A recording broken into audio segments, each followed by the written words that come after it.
President Obama flew the 747 over to Cuba today, and I don't know if you heard this, it just came out an hour ago.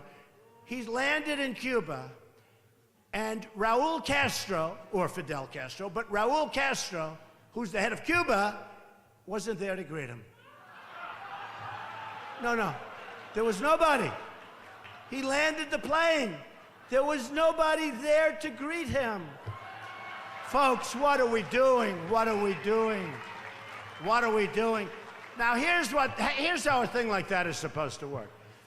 Number one, he has his people call up, say, who's going to be greeting the president? If they say nobody, you don't go until somebody's there because you don't want to look like a fool. Okay? So he lands, and the press, and by the way, they were so great to him. Well, you know, it's a little rainy out, and could have been traffic. It was everybody's fault but Obama. You know, there's some negotiations going on, and they perhaps feel that they didn't want to be there today. Can you imagine if I were in that position and I landed and nobody was there? They would say, Donald Trump must be incompetent to allow a thing like this to happen.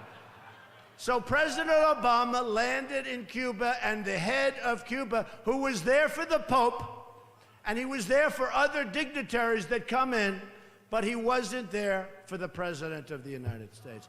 I mean, we are amateur hour, folks, amateur hour. And honestly, Obama should have turned the plane around and left. No, he should have. He should have turned it around. He should have said, bye-bye. I mean, he's not here.